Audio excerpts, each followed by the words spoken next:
Vijpadi pay centre શાળા ખાતે રાષ્ટ્રીય માર્ગ સલામતી માસની ઉજવણી કરવામાં આવી। રાષ્ટ્રીય માર્ગ સલામતી માસ ઉજવણી અંતર્ગત શાળામાં વિદ્યાર્થીઓને માર્ગ સલામતી અંગે મહત્વપૂર્ણ માહિતી આપવામાં આવી। શાળાના શિક્ષકો દ્વારા ધોરણ 6 થી 8ના બાળકોને માર્ગ પર ચાલતી વખતે અપનાવવાની સલામતીની રીતો, ટ્રાફિક નિયમોનું પાલન, હેલ્મેટ અને સીટ બેલ્ટનો ઉપયોગ, ઝીબ્રા ક્રોસિંગનું મહત્વ તેમજ વાહન ચલાવતી વખતે ધ્યાનમાં રાખવાની બાબતો વિશે સરળ અને સમજણભર્યા શબ્દોમાં સમજાવવામાં આવ્યું। શિક્ષકો દ્વારા માર્ગ અકસ્માતોથી કેવી રીતે બચી શકાય અને સલામત મુસાફરી કેવી રીતે કરી શકાય તે અંગે ઉદાહરણો સાથે માર્ગદર્શન આપવામાં આવ્યું। આ પ્રવૃત્તિનો હેતુ બાળકોમાં નાની ઉંમરથી જ માર્ગ સલામતી અંગે જાગૃતિ વિકસાવવાનો હતો।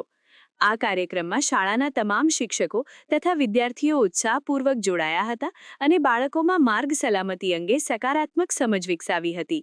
ખુલ્લું છે પણ તમે જઈ શકો બરાબર આ ત્યાં તમારે રેલો પછી હવે તમારે વાહનના અમુક સિગ્નલ છે ઝીબ્રા ક્રોસિંગ વિશે ખબર છે કોઈને ઝીબ્રા ક્રોસિંગ જો જાહેરાત આવે છે ખબર હોય તો એક વ્યક્તિ જેનો મોસ્ટ ઓફ રીલુમાં આવે કે પીળા પટ્ટા મારેલા હોય બરાબર પીળા પટ્ટા મારેલા હોય તો ત્યાં વાહન ઊભું રાખી દે કે ઓલો માથામાં મારે છે કેવો કે વિડિયો જોયો હોય તો બરાબર જોયું પણ ખબર ન હોય તો ઝીબ્રા ક્રોસિંગ એ માણસની એક પગદંડી છે ગમે ત્યાં ચોક પડતો હોય તો ત્યાં ઝીબ્રા ક્રોસિંગ એટલે ત્યાંથી માણસ અવર જવર કરી શકે છે બરાબર જ્યારે સિગ્નલ રેડ હોય ત્યારે ઝીબ્રા ક્રોસિંગ નો રૂલ્સ છે બરાબર જ્યારે સિગ્નલ રેડ હોય ત્યારે જ્યારે લાલ લાઈટ થઈ હોય ત્યારે રેડ પાસ કરે અને એની વાહન માથે ઊભું વાહન રાખેલું હોય ને તો તમે આયલા જતા હોય પાટું મારો તો એ બ્રેક મારી હાલવાની પગદંડી છે બરાબર આ એક રૂલ્સ છે।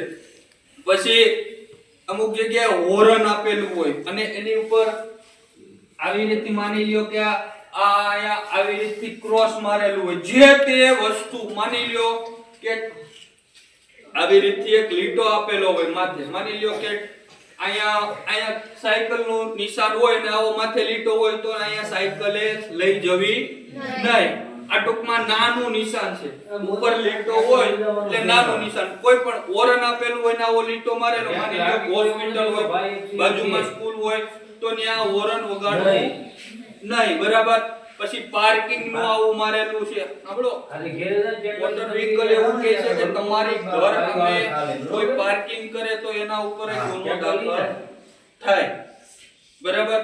પછી ઓવરલોડેડ વાહન માની લો કે એની કેપેસિટી કરતા જો બધાય વાહનની કેપેસિટી હોય ચાહે લાઇટ વ્હીકલ હોય કે હેવી વ્હીકલ હોય એની ઓલામાં વજનની લિમિટ હોય આમાં પીપીની એટલે પ્રતિ પર્સનની લિમિટ હોય માની લ્યો કે એક વ્યક્તિનો ટુ વ્હીલ માં બે ત્રીજો બે તો શું થાય ડાયરેક્ટ મેમો આવે અહીંયા જે આપણે શરૂઆત નથી તે અમરેલી માં જાવ તો ક્યારેક સ્પીડ ના મેમો આવે છે અને ડિસિપ્લિન ના મેમો આવે અમે ભરતભાઈ ને આવ્યો એકવાર ભરવા ગયા મને કે મેં કઈ કર્યું નથી મેં કીધું તમે છે ને સેફટી બેલ્ટ નહીં બાંધેલો બરાબર કે ઈ છે તો પછી આ અમે કે કેમેરા જો એમના કેમેરા એવા હોય નેત્રમ અત્યારે ગુજરાતની અંદર લગભગ જિલ્લામાં નેત્રમ શાખા કામ કરે છે બરાબર તમારા આખા મોનિટરિંગ જો બાજુમાં ટાચણી પડી હોય ને રોડ ઉપર ટાચણી તોય દેખાય એવા હાઈ ડેફિનેશન કેમેરા આવેલા છે નેત્રમમાં અને નેત્રમના બે માની લો તમે અમરેલી ગયા તમારી કઈ વસ્તુ ખોવાઈ ગઈ તો તમે નેત્રમનો સંપર્ક કરી શકો કે કઈ રિક્ષામાં બેઠા હતા તમે ભૂલી ગયા અથવા તો ક્યાં લેવાઈ ગયું જો જૂનાગઢ ને જિલ્લાને આ બાબતથી નેત્રમને બહુ જાજા એવોર્ડ મળેલા છે એ આ ટ્રાફિકના પૈસા નથી ઉઘરાવતી ખાલી ક્રિમિનલ અને આવી વસ્તુ કોઈની ચોરી એના માટે જ ઉપયોગ કરે છે બરાબર આ ગુનાખોરી ભાગી કરી ગયા પણ જૂનાગઢમાં ગયા તમારું કે રિક્ષામાં વસ્તુ ભૂલી ગયા તો એ તમે નેત્રમમાં જાવ એટલે સાહેબ આવી રીતે થયું છે એટલે તમને એ વસ્તુ આપી દે અને કહી દે આ વસ્તુ હતી તરત એનો સંપર્ક કરે કે અહીંયા રહેશે ને આ એડ્રેસ આપી દે કે અહીંયાથી તમારી વસ્તુ મળશે ને આપી જાય એટલે ઈ એક તમને ખ્યાલ હોય તો ક્યારેક તમે ગમે સિટીમાં જાઓ ને આપડા સાવરકુંડલામાં નેત્રમના કેમેરા મૂકેલા છે બરાબર તમે જાઓ તો અહીંયા જાતા વેતા ઉપર મારેલા છે અલા સસલાના કાન જેવા બધી મારેલા છે બરાબર। પછી અમરેલી થી આવતા હોય તો પ્રોપર સાવરકુંડલા ની અંદર ચોક પડે ત્યાં આપેલા છે ટૂંકમાં નેત્રમ અત્યારે જે પ્રોજેક્ટ છે એ અંતર્ગત ગુનાખોરી ઘટાડવા માટે અને માર્ગ સલામતી માટેનો એક પ્રોજેક્ટ છે, બરાબર. પછી ઝીબ્રા ક્રોસિંગ ની ખબર પડી ગઈ. પછી આપણે ટુ વ્હીલ માં 3 જણા બેહીએ તો એનો કાયદેસર ફાઇન ભરવો પડે, બરાબર. પછી 4 વ્હીલ ની લિમિટ હોય, તમે અમુક કરતા બકરા ભર્યા હોય, ઠાઈને ભરી દીધા હોય તો પછી એમાંય લાગે, બરાબર. તો આ બધા રૂલ્સ મુજબ હાલો તો તમને જો રૂલ્સ ખબર હોવા જોઈએ કે આવી રીતથી કોઈ તમારી પાસે લાયસન્સ હોય પીયુસી, તો પીયુસી તમારે 2 વ્હીલ લ્યો 4 વ્હીલ લ્યો તો એક પીયુસી નામનું ભૂત છે, બરાબર. નવી લ્યો ત્યારે ઓલરેડી આવે છે અને આ 1 વર્ષ માટે આવે છે, પછી પીયુસી કઢાવવી પડે. જો પીયુસી નું ફૂલ ફોર્મ થાય છે પોલ્યુશન અંડર કંટ્રોલ, બરાબર. તો એની અંદર તમારે તમારું વાહન વધારે પડતું પ્રદૂષણ નથી કરતું ને એટલા માટે તમારે પીયુસી કઢાવવી પડે. તમે પેલું રાજદૂતનું કોઠું લઈ જાવ, ધોવાડો કાઢતું હોય, આખું મચ્છર મરતા આવતા હોય ને એવાની પીયુસી કઢાવવા જાવ તો ન નીકળે. શું કામ? એને કે પોલ્યુશન કરે છે. એવું વાહન હોવું જોઈએ કે જે તમારું વાહન પીયુસી માની લ્યો કે પોલ્યુશન અંડર કંટ્રોલ ની અંદર આવતું હોય, બરાબર. પછી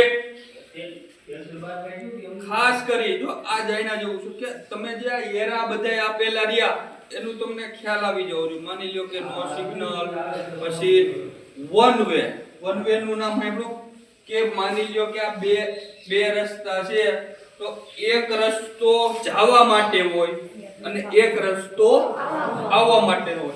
જવામાં તમે આવો તો શું થાય? તમે ટ્રાફિકનું નિયમનનું ઉલ્લંઘન કર્યું કહેવાય, બરાબર. એટલે જો વન વે નો ઉપયોગ તમને સાહેબ આ તો રસ્તો છે આ આવે જાય, પણ એમાં એક બાજુથી આવવા માટે જ હોય. માની લ્યો અહીંથી જવા માટેનો હોય તો જવા માટેનો અને આવવા માટેનો હોય તો આવવા માટે, એને વન વે કહેવાય. શું કહેવાય? One way. ગમે એક સાઈડ થી જ આવવા જવા માટેનો, બરાબર. તો આવા નાના નાના બધા રૂલ્સ જાણવાના, ખાસ કરી અને નજીકની હોસ્પિટલ તમે જો રોડ ઉપર નીકળો ને પછી ત્યારે તમારે ખ્યાલ હોવો જોઈએ કે આ કેવું બોર્ડ છે ને હું કહેવા માંગુ. ગમે ત્યારે તમારો હંમેશા ધ્યાન રાખો, જેટલું શીખેલું હશે ને ક્યારેય ફોગટ જાતું જ નથી. વિચારવાનું, તમારા મનમાં નવા નવા પ્રશ્ન થવા જોઈએ તો જ તમે ભવિષ્યમાં આગળ વધી શકશો. પછી ખબર હોય તો અમુક તમે રોડ ઉપર જતા હોય તો અમુક જગ્યાએ પીળા બોર્ડ હોય, અમુક જગ્યાએ રાતા બોર્ડ હોય, અમુક જગ્યાએ લીલા બોર્ડ હોય. એવું જોયું તમે હાઈવે ઉપર સેડા ક્યારે? જ્યાં પીળા બોર્ડ હોય ઈ નેશનલ હાઈવે બતાવે છે. શું બતાવે છે? માની લ્યો પથ્થરમાં કિલોમીટર લખેલા હોય, ખાલી કલર બોર્ડ નો પીળો હોય, ખાલી કલર બોર્ડ નો પીળો હોય એટલે નેશનલ. પછી લીલો તો સ્ટેટ હાઈવે બતાવે. શું બતાવે છે? સ્ટેટ. બરાબર. લાલ ને અમુક મારે લાવજો, જિલ્લા વાળાનું કઈ નક્કી ન હોય ગમે એ બાજુ, પણ લાલ મોસ્ટ ઓફ હોય છે, બરાબર. તો એ જિલ્લાનો માર્ગ બતાવે છે.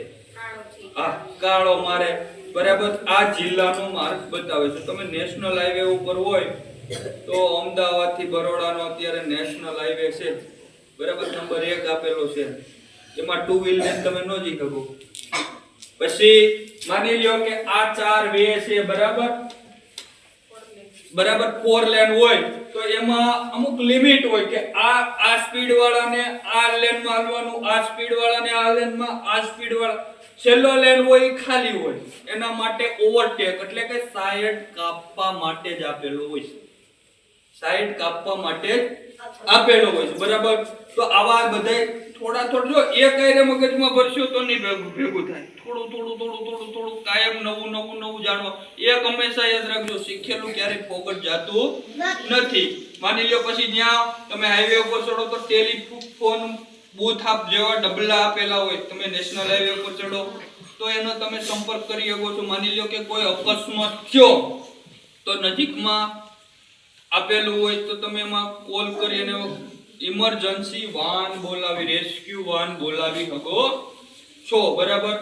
આ 108 ની પર પણ ખાસ કરીને માર્ગ સલામતી, ડ્રિંક કરીને વાહન ન ચલાવવું, હંમેશા હેલ્મેટ પહેરવું અને અત્યારે ખાસ પતંગની સીઝન છે બરાબર, તો ગળા કપાય એવા દોરાનો ઉપયોગ ન કરવો, અને કરો તો અત્યારે ઓલા હરિયા આવે છે ખ્યાલ હોય એ આગળ રાખી દેવા, પ્લસ ગળામાં બાંધી નીકળવું. ભલે ની ઓલો જે લોકોને મણકાની તકલીફ પડી હોય કેમ બાંધી નીકળે છે, બાંધી દેવું. કદાચ વાહનમાં જાતા હોય તો મમ્મી કે હાલો મામા જીરે જાવી બેઠો હોય દુલો આગળ ઉલાયલા જાતો હોય, પણ દોરો દેખાય નહીં.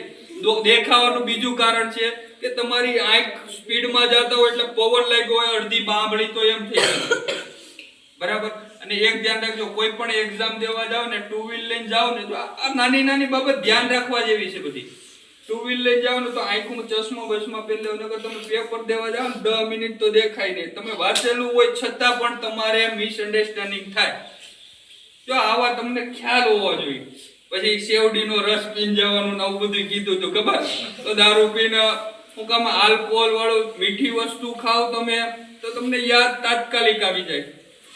કીધું તું યાદ છે એકવાર શેરડીનો રસ પીને તમે એક્ઝામ દેવા જાવ એટલે જે જૂનું વાંચેલું હોય ને એ વધારે યાદ આવે. તમે કાઈ નો કરો કાઈ નહીં, વાત કરો એમ પછી તો વાંચેલું હોય તો આવે, નકર ન આવે. પછી એમ ન કહેતા કે સાહેબ મેં શેરડીનો એક આંડો પી ગયો મને તોય ન આવ્યું, પણ વાંચેલું હોય યાદ આવે. દારૂ પીને જૂનું યાદ આવે, મને કેમ આમ કહેતો તો ની બધું યાદ બોલવા મને જૂનું ખબર ને, આમ તોડી નાખું વીખી નાખું, જૂનું યાદ આવવા મને. પણ વાંચેલું હોય તો એની સાથે જૂની જે ઘટના બનેલી છે ઈ એને યાદ આવે. પણ આવી નાની નાની તમે ખાલી કાઈ નો કરો તો કાઈ નહીં, ખાલી વાંચતા હોય ને ચોકલેટ ખાઈજો મીઠી બરાબર, તોય તમારો માઇન્ડ સતર્ક થઈ જાય. પેલા કરતા તમને એવો અહેસાસ થાય કે પેલા કરતા અત્યારે આપણો માઇન્ડ થોડોક સતર્ક થઈ ગયો બરાબર. પછી હજી આના રૂલ્સ બાકી છે બરાબર. જો હોસ્પિટલ અને મોટી હોસ્પિટલ એમાં અલગ અલગ નિશાન આપેલા હશે, બધું તમારી બુકમાં સિગ્નલ આપેલા, પણ એ બધા મોસ્ટ ઓફ નોન જ આપેલા છે. ક્યાંય હોરન નો વગાડવું, આગળ બમ્પ છે, પછી બમ્પ હોય બરાબર, તો આવા કલરના વ્હાઈટ કલરના પટ્ટા મારેલા હોય બરાબર. પછી કોઈ પશુની, જો જંગલ વિસ્તારમાં તમે જાઓ તો ત્યાં પશુની અવર જવર હોય તો ત્યાં લખેલું હોય સ્પીડ લિમિટ કરી નાખવાનું 30. અહીંયા પશુનો ફોટો હોય, હાવ જ આવતો હોય તો હાવ જ નીકળતો હોય તો હાવ જનું ચિત્ર મારેલું હોય, તો રોજ બોજ કે કઈ અધર પ્રાણીઓ નીકળતા હોય તો આના ચિત્ર મારેલા હોય છે બરાબર. સમાચારની અવનવી અપડેટ જોતા રહો નિખરતા ગુજરાત ન્યૂઝ સાથે. નિખરતા ગુજરાત ન્યૂઝને લાઇક, શેર, સબસ્ક્રાઇબ કરો અને બેલ આઇકન દબાવીને સમાચારની ઝડપી માહિતી મેળવો.